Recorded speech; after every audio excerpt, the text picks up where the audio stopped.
Hey guys, what is up? Dirtbike Redden here, back with another commentary. Okay, just gonna let you guys know now, this introduction is gonna be fairly long, but that's really because the backstory of the commentary I'm commentating on today is very crucial, as it pretty much explains why the commentary in question was dim from its very perception, and why it ended up being the complete catastrophic clusterfuck of a commentary it was. Let's dive in, shall we? So for those of you who are not aware of this, a user who goes by the name of 6T76T made a commentary on a review of Monster Mash, and long story short, people reacted very negatively towards the commentary in question, and really went out of their way to make 6T feel as badly for her commentary as possible. I mean, holy shit, look at these comments. And a couple of these comments are calling 6T's commentary one of the worst commentaries ever made. And to all of this, I ask myself a couple things. Why are people reacting this negatively towards 6T's commentary? And how is this commentary on the same low level as commentaries such as Flippy's commentary on Lacey Green? I mean, don't get me wrong, I didn't think this was a good commentary either. But here's the thing, there's really nothing in this commentary that made it in any way exceptionally bad to a point where it would have deserved the scope of backlash 6T's commentary got otherwise. My point is that I think people really blew things way out of proportion, which is exactly why today's commentary will be on Jim99 Show's commentary on 6T76T's commentary on the Monster Mash review. And before I start the commentary, I would like to point out that there will be an important update about my upcoming Q&A special after I've given out my final thoughts. So stay tuned for that after the final thoughts. With all that said, let's begin the commentary, shall we? Hello everyone, this is 6T76T with another commentary, but this time it's my first solo commentary! Now, oh. I'm sorry, Emska Eli, that my title is similar to your usual title. I couldn't come up with anything. Similar? Your title card is exactly the same thing that Emsko would have written in any of his commentaries. Just insert something here, and then just write, "It's not funny." I know you aren't exactly the most creative person in the world, but that's no excuse for you to be lazy and literally copy someone else's idea for a title in the commentary. Bruh, it was a joke. It was a prime example of an obvious joke, and it flew over your head. You do not need to be a legit asshole about it. And the person I'm commentating is bringing up the same criticism over and over again that I figured I should give him a taste of his own medicine. Keep that statement in mind, everybody. Am I the only one that cringes every time Jin says, "Keep this in mind, folks"? I bring this up because Jim, for some reason, has been saying this exact phrase, word for word, several times in several of his commentaries over the last 3 years, and it's now at a point where it makes me fucking cringe due to it being really, really, really, really, really, really, really, really fucking annoying! Then it just builds up to either something really fucking stupid to a point where it is not in fact worth keeping in mind, or it's a pointless statement no one gives a shit about that I would have rather not have kept in mind. So yeah, please stop using that phrase, Jim. It's annoying at this point. As you can tell, this video was a Halloween special, and even though I said no videos older than 6 months, I decided to break this rule for once. It's not necessarily the age of the video that's the problem here.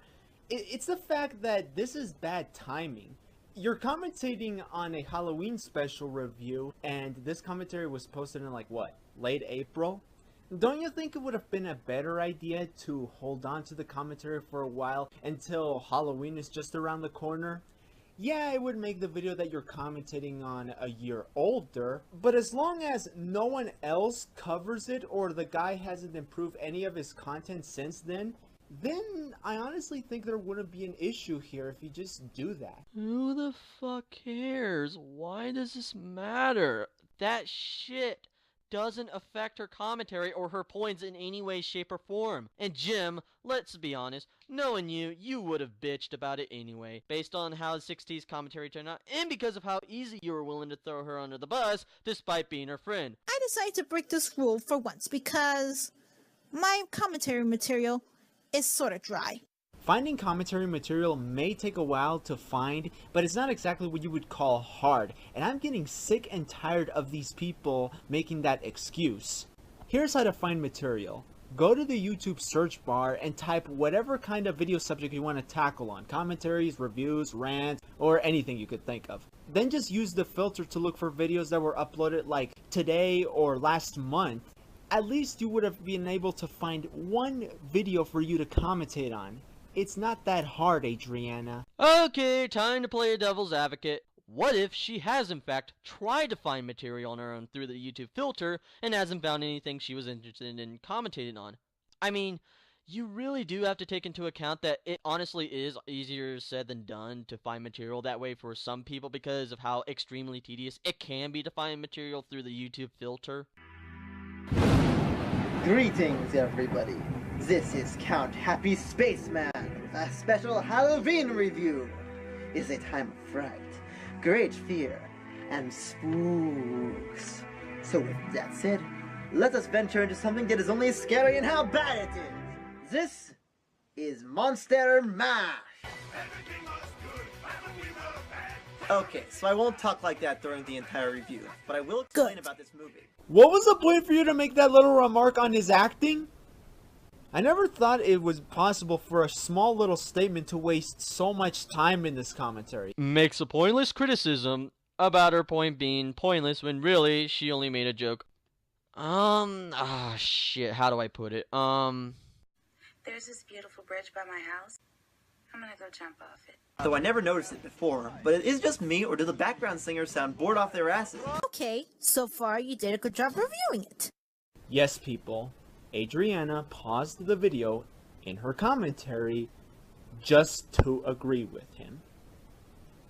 But seriously, Adriana, please don't do that. It kills the purpose of making a commentary when you're supposed to argue against him, not give him a pat in the back and say, oh yeah, you make a good point. Okay, let me ask you a question, Jim. Did 6T agree with one of the crucial arguments of the video and made it to where one of her arguments does not hold weight anymore? If you said no, then please shut up. If you said yes, then you suck at analyzing videos because that never happened in the video. And since when was agreeing with the person you're commentating on in of itself a bad thing? It's not like it hurts any of her arguments in this case. Ah, geez, the background singers and damn it, Janet sound more enthusiastic than you. Janet. And here comes the crap kicker. This is gonna be a doozy. Hey Adriana, here's a little word of advice from Blue Flame. Giving you a shout out there, buddy. When you make a short statement like that, it wouldn't be a smart idea for you to stop the video completely and then drag out time with that short statement. Why didn't you auto-duck that statement for being so short? You know, something you've done earlier in this commentary? The reason that she cut away rather than audio ducked was to follow up her previous statement. You want to know what her previous statement was supposed to be? Build up for the follow-up statement, which was intended to be build up for, wait for it, a joke. Granted, it wasn't a particularly funny joke, but you cannot honestly tell me with a straight face that that shit needed to be audio ducked when you elaborated on fuck all as to why that part in particular needed to be audio ducked. Also, there's this. Good. About this movie. What was the point for you to make that little remark on his acting?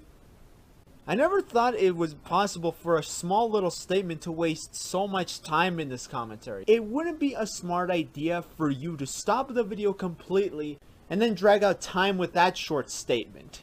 Why didn't you auto-duck that statement for being so short? Yeah, if this doesn't prove that Jim will say or do anything to make the person he's commentating on look as badly as possible, regardless of whether or not it contradicts what he said before or after, then I really don't know what does. Alright, so we see the Tinklemeisters, who for some reason live in a house straight out of the 80s. Look at it, who owns pink flamingos anymore? Actually, lots of things in this movie feel like the 80s. The animation, the background music, the way they dress, and even a lot of the dialogue. I wouldn't mind so much, except this was made in 2000. You're 2 decades off. Get with the times, movie. You do realize that because it's a cartoon, Geek can pick whatever stylistic art choice they want to animate, as long as it's animated well. Which, unfortunately, they had to use some animation footage to save time and money. You should have criticized that instead of an art choice. That would be like me criticizing whatever happened to Robot Jones for having an art style resembling Schoolhouse Rock, even though the animation is done well. What did that statement have anything to do with what he said. He said that the movie looks like it was made in the 80s, yet the movie was released in 2000. Where does similar animations fit in the mix? Well, it's quite simple, really. 6T was making an argument about why she disagreed with Spaceman on the style being outdated, why it was dumb to criticize the animation because of how it was a stylistic choice on Dick's behalf, and pointing out how something else was more worthy of critique than the style of animation that was done as a stylistic choice. All of which is 100% relevant to the argument in question. Please learn to analyze. Thanks. Monster Mash. How was it? How the hell do you think it was? I'd say this was the worst Halloween special ever made, except nobody ever saw it. And if they did, it was so forgettable that they didn't remember seeing it. The animation reminds me of an 80s Saturday morning cartoon, only without the charm. The songs are terrible, the script is bland, the characters have no character, the slapstick isn't funny, it sucks away all the dignity of Frankenstein, Dracula, and the Wolfman. It bears little to no connection with the song Monster Mash. Oh my god, who the hell cares? Oh, that's pretty simple, actually. Both of you, in many ways, do care. Spaceman cares because if he didn't care about this movie one bit, he wouldn't have taken the time out of his life to create an entire review of the movie pointing out flaws that he had said with this movie. And as for you, Adriana, you care also because if you didn't care, you wouldn't have taken the time out of your day to create this commentary attempting to debunk the flaws that you felt were present with his review while he was reviewing it already.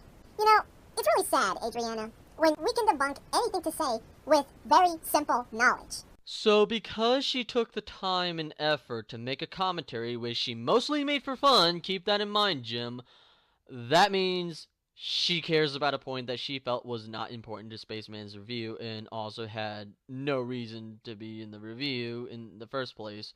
Thus why she would ask who cares about said complaint. Yeah, you're right. It is basic knowledge.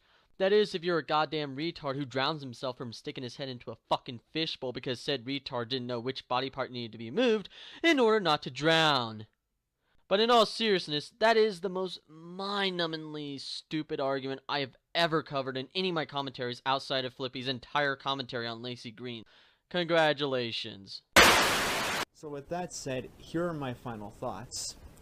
Not only was this commentary very disappointing, it's quite possibly the worst video I have ever seen. Really now? Worse than Flippy's commentary on Lazy Green, where he attempted to promote and justify rape and sexism?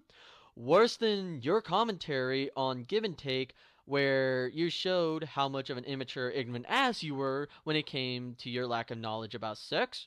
Really? Worse than those two commentaries? Really?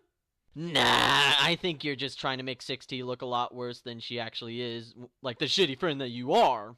She brings nothing to the table, all her arguments are pointless and invalid to the review she's commentating. The whole commentary she made was just a painful experience, and I can't believe that there was someone out there like her who could screw up a commentary this badly. Say what you will about my commentaries, I will admit that I'm not the brightest tool in the shed, but I do try my best and push my limits to improve. I'm sorry to say this, Adriana, but I'm being honest here. You are not fit to be in the commentary community. Considering that this is coming from the guy who has been making commentaries for 3 years now and has only not improved over those years, but has actually gotten worse over those years, that's why he's quitting commentaries, you are the absolute last person to make that statement towards any commentator, especially 6T, considering that not only is this the first commentary she has made in a year, but it's also the second commentary she has ever made, meaning that she does have a chance to improve. You don't. Shut up. And that's not an easy thing for me to say. Oh, the fucking hell it's not. I think you only made this commentary to make 6T's commentary look much worse than it actually was, thus making yourself look like an asshole in the process, like what you've always done with your commentaries. I'm in the commentary here. Final thoughts? You know, Jim, before we hit the last 5 minutes of the commentary, I was ready to give you credit for not making this commentary as bad as it could have been based on the original script for the co-op with Blue Flame 3500 I read due to the fact that I mostly had problems with Blue Flame's points in particular and how you altered them for the most part to a point where I no longer had as much issues with the point in question as I did before. And I still stand by that regardless of the last 5 minutes of the commentary. And then the last 5 minutes happened where you not only took in the dumbest fucking argument of the original script made for the co-op, but how you tried to make 6T's commentary look so much worse than it actually was the way you did in your final thoughts. Granted, you always do this to people you commentate on, and I've always found it to be a shitty thing to do because of how dishonest it always was, but the fact that you did it to someone who was not only a fan of your content, but someone that considered you a friend, shows how shitty you are as a person. And it's because of shit like that that I really do not like you as a person. I think you're a shitty friend to 6T, and I think you're just a really, really, really shitty person in general. Please, do everyone a favor and stay retired this time. You're better off that way at this point. And I really fucking mean it too. And with that, we conclude my final thoughts on not only Jim's commentary, but what I think of Jim as a person. Now let's talk about something that would never piss me off to no end like Jim always did. So at the beginning of the commentary, I said that I would make an update for my 750 subscriber Q&A special. So let's go over that, shall we? Now the reason I'm making this update is because I do think that the Q&A special is going to be delayed, but not as much as the 500 sub Q&A special where I just delayed it because of procrastination and because I was a lazy piece of shit at that point in my life. But in this case, the reason why it's going to be delayed, and at most it's going to be delayed until like late June, early July. Hopefully that's when I'll get the Q&A special up on my channel. And the reason that it's happening is because I've actually been looking for a condo to move into. I had to meet with some people. I had to sign some papers like a big boy has to. I had to find a condo that I was like, yeah, this is a really nice condo. Let's move into here. And I did find one eventually, and now I'm packing my stuff to where I can move into my condo. Now, I do plan on being in my condo by the 29th of May in 2015, which is when this video has been uploaded. Anyway, so I don't know how long it'll be until I get internet access or Wi-Fi, but I'm hoping that it'll be at most a month before I get my Wi-Fi at the condo, because holy shit, that would really suck if I was inactive for more than a month. But anyway, that's what's going on with my Q&A special, and that's why it's going to be uploaded later in the summer. And I'm hoping that it actually gets onto my channel by late June, early July. And yeah, look forward to uploading the commentary at that point in time. And until then, this has been Dirtbike Redden signing off.